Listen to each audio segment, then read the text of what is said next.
என் அன்பு பிள்ளையே, உன்னுடைய பெயரின் முதல் எழுத்தை தொட்டு விட்டாய் அல்லவா? என் தங்கமே, இதோ உன் அப்பன் உன்னுடைய தலையெழுத்து எப்படி இருக்கும் என்று சொல்லப் போகின்றேன். உன்னுடைய முதல் எழுத்தை வைத்து உன் அப்பன் நான் உன்னுடைய தலையெழுத்தை கணித்து வைத்திருக்கின்றேன். என் குழந்தையே, நம்முடைய தலையெழுத்து எப்படி இருக்குமோ இப்பொழுதே நம் தலையெழுத்து சரியில்லாமல் தான் இருந்து கொண்டிருக்கிறது. நம் அப்பன் நமக்கு மேலும் என்ன சொல்லப் போகின்றார் என்று என் குழந்தை நீ கலக்கம் கொண்டிருக்கிறாய் அல்லவா? என் தங்கமே, உன் அப்பன் உனக்கு உள்ளதை உள்ளபடி சொல்கின்றேன். என் குழந்தைக்கு நான் எதையும் அதிகமாகவும் சொல்லப் போவது இல்லை, அதே நேரத்தில் எதையும் குறைவாகவும் சொல்லப் போவது இல்லை. உண்மையாக என் குழந்தைக்கு இனி என்ன நடக்குமோ, இனி என்ன நடக்கப் போகின்றதோ அதை பற்றித்தான் சொல்லப் போகின்றேன். இதுவரை உன் வாழ்க்கையில் நடந்த விஷயங்கள் எல்லாம் உனக்கு தெரியும். உன் அப்பனான எனக்கும் அது தெரியும். இனிமேல் அதை பற்றி பேசி ஒன்றுமே ஆகப் போவது இல்லை. நடந்ததை நடக்காததாக செய்யக்கூடிய சக்தி யாருக்கும் கிடையாது என் தங்கமே. அதனால் நடந்தவைகள் எல்லாம் நடந்தவைகளாகவே இருந்துவிட்டு போகட்டும். இனிமேல் என் குழந்தையின் வாழ்க்கையில் என்ன நடக்கும் என்று தெளிவாக சொல்லுகின்றேன். என் தங்கமே, நீ நினைக்கின்றாய், அப்பனே, என் வாழ்க்கையில் நடப்பவை எதுவுமே எனக்கு சரியாக படவில்லை. இதுவரை எனக்கு எந்த நல்லதுமே என் வாழ்க்கையில் நடந்தது இல்லை. நான் எல்லாம் எதற்கு இந்த பிறவியை எடுத்தேனோ என்று நினைக்கிற அளவிற்கு கஷ்டங்கள் எனக்கு வந்து கொண்டிருக்கிறது. என் தலையில் மட்டும் ஏன் இப்படி எழுதி இருக்கின்றது என்று என் குழந்தை நீ வருத்தம் கொள்கின்றாயல்லவா? என் தங்கமே, ஒன்றை நன்றாக நீ சிந்தித்தாயா? நீ சொல்லுகின்ற இந்த வார்த்தைகள் தலையெழுத்து என்பது உனக்கு கஷ்டங்கள் வரும்போது மட்டும்தான் நீ சொல்கின்றாய் அல்லவா? உனக்கு நல்லது நடக்கும் பொழுது உன் தலையெழுத்துப்படி உனக்கு நல்லது நடந்து விட்டது என்று ஒருபோதும் நீ சொல்வதே இல்லையே என் தங்கமே. அதனால் தலையெழுத்து உனக்கு என்னவாக இருக்கின்றது என்பதை பற்றி உனக்கு தெரியவில்லை என்பதை நீ புரிந்து கொள்ள வேண்டும். உனக்கு இப்பொழுது நடந்து கொண்டிருப்பது எதுவுமே உண்மை கிடையாது. என் அன்பு குழந்தையே, நீ சந்தோஷத்தில் இருக்கும் பொழுது என்ன நினைக்கின்றாயோ, கஷ்டத்தில் இருக்கும் பொழுதும் உனக்கு அதே சிந்தனை தான் இருக்க வேண்டும். நம்முடைய வாழ்க்கை நமக்கு என்ன தந்து கொண்டிருக்கிறது என்பதில் நீ முதலில் தெளிவாக இருக்க வேண்டும். எப்பொழுதும் ஒரே மனநிலையில்தான் இருக்க வேண்டும் என்பதை மறந்து விடாதே. கஷ்டம் என்று வந்தால் தலையெழுத்தை நொந்து கொள்வதும், சந்தோஷம் வாழ்க்கையில் வந்தால் அதை பற்றி கண்டுகொள்ளாமல் விடுவதும் தவறான செயலாகும் என்பதை நீ மறந்து விடாதே. என் பிள்ளையே, உன்னுடைய தலையெழுத்தை எழுதி வைத்தது உன் அப்பன் என்பதை நீ மறந்து விடாதே. நான் உனக்கு சொல்லுகின்ற உன்னுடைய தலையெழுத்தை எப்படி இருக்கும் என்று நீ தெரிந்து கொள்ள வேண்டும். என் தங்கமே, இதுவரை நீ பட்ட கஷ்டங்கள், நீ இதுவரை அனுபவித்த வேதனைகள் எல்லாம் உனக்கு சில காலங்கள் மட்டும்தான் இருக்கப் போகின்றது. உன் அப்பன் உனக்கு இதனை அடிக்கடி அறிவுறுத்தியும் வந்திருக்கின்றேன். என் குழந்தையே, நீ நினைப்பாய், அப்பனே, நீயும் சொல்லிக்கொண்டேதான் இருக்கின்றாய், ஆனால் என் வாழ்க்கையில் எதுவும் நடந்த பாடில்லை, என் கஷ்டங்கள் இன்னும் அதிகமாகி கொண்டேதான் இருக்கிறதே, அதற்கு ஒரு விடிவு காலம் எதுவும் பிறக்கவில்லையே என்று என் குழந்தை மனவேதனை அடைகின்றாய் அல்லவா? என் தங்கமே, உன்னுடைய பெயரின் முதல் எழுத்து நிச்சயமாக உனக்கு நல்லதை மட்டுமே செய்யப் போகின்றது. அதுதான் உனக்கு காட்டுகின்ற நல்ல அறிகுறி. நீ நல்லபடியாக வாழ்ந்து நல்ல நிலைமையை அடையப் போகின்றாய். இன்றிருக்கின்ற சூழ்நிலை உனக்கு தலைகீழாக மாறப்போகின்றது. நீ நினைத்து கூட பார்க்க முடியாத அளவிற்கு வாழ்க்கையில் நல்ல வேலை வாய்ப்பை பெற்று நல்ல நிலையை அடையப் போகின்றாய். நீ நினைத்ததை விட உனக்கு சிறப்பான வாழ்க்கை அமையப் போகின்றது. அது மட்டுமல்லாமல் நீ ஆசைப்பட்ட வாழ்க்கையே உனக்கு கிடைக்கப் போகின்றது. இப்பொழுது உனக்கு கஷ்டமாக தோன்றுவதெல்லாம் நாளை உனக்கு மிகவும் எளிதான விஷயமாக தோன்றப் போகிறது.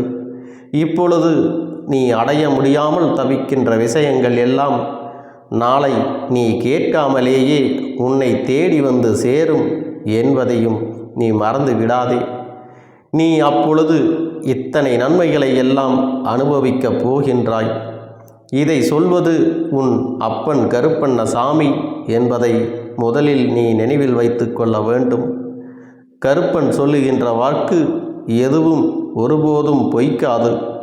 உன்னுடைய வாழ்க்கை இப்படித்தான் இருக்கப் போகின்றது. நீ இன்றிருக்கின்ற சூழ்நிலையில் மட்டும்தான் வேதனைகளை அனுபவித்து கொண்டு கஷ்டப்பட்டு கொண்டிருக்கின்றாய். நீ உன்னை கஷ்டப்படுத்தி கொள்வதோடு மட்டுமல்லாமல் உன்னை சுற்றி இருப்பவர்களையும் உன்னை நம்பி இருப்பவர்களையும் நீ வேதனைப்படுத்தி கொண்டிருக்கிறாய். என் தங்கமே, உன் வாழ்க்கையில் சில உறவுகள் உனக்கு பிரச்சனைகளை தந்திருக்கலாம். இது போன்ற உறவுகள் எல்லாம் நமக்கு தேவையில்லை என்று நீ நினைக்கிற அளவிற்கு அவர்கள் மிகுந்த மனவேதனையை உனக்கு தந்திருக்கலாம். ஆனால் என் தங்கமே, ஒன்றை மட்டும் நீ நன்றாக புரிந்து வைத்து கொள்ள வேண்டும். உன்னை விட்டு விலகுகின்ற உறவுகள் எதுவாக இருந்தாலும் அவர்களை நீ விட்டுவிட வேண்டும். அவர்களை எல்லாம் தாங்கி பிடித்து இழுத்து நிற்க வைக்க முயற்சி செய்யாதே. ஏனென்றால் வலுக்கட்டாயமாக நீ யாரையாவது பிடித்து வைக்க முயற்சி செய்தால் அது நிச்சயமாக உனக்கு நல்ல பலனை கொடுக்காது. உன்னை விட்டு விலகுபவரை நீ விட்டுவிட வேண்டும். அவர்கள் உனக்கான உறவுகள் அல்ல என்பதை நீ புரிந்து கொள்ள வேண்டிய தருணம் இதுதான்.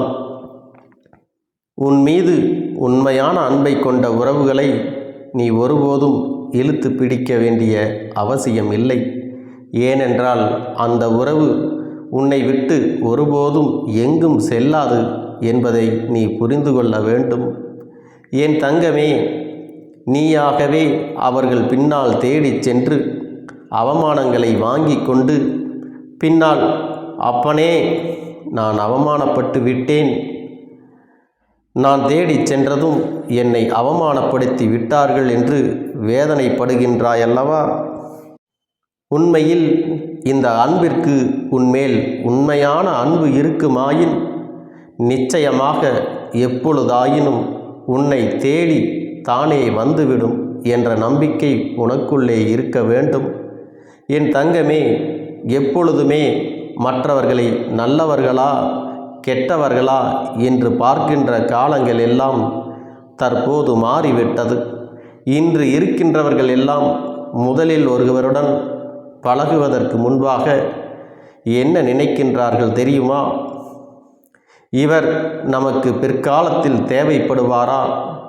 நமக்கு ஒரு அவசர தேவை என்று வந்தால் இவர் வந்து உதவி செய்வாரா? நமக்கு இவருடைய பழக்கம் தேவைதானா என்றுதான் முதலில் சிந்திக்கின்றார்கள். உன்னுடைய தேவை என்று ஒன்று அவர்களுக்கு இருந்தால் மட்டும்தான் உன்னை பயன்படுத்தி கொள்ள நினைக்கிறார்கள். இல்லை என்றால் அவர்கள் ஒருபோதும் உன்னிடம் வருவதும் இல்லை. எந்த ஒரு காரியத்திற்காகவும் நீ நல்லவனா கெட்டவனா என்றும் கூட பார்ப்பது இல்லை. நீ யாராக இருந்தால் என்ன, அவர்களுக்கு தேவை உன்னிடமிருந்து ஒரு உதவி, அவ்வளவுதான். என் குழந்தையே, இது போன்ற மனிதர்களிடம் இருந்து சற்று கவனமாக இருக்க வேண்டும். நீ உனக்கான நியாயங்களை மற்றவர்களிடம் தேடிச் செல்லாதே.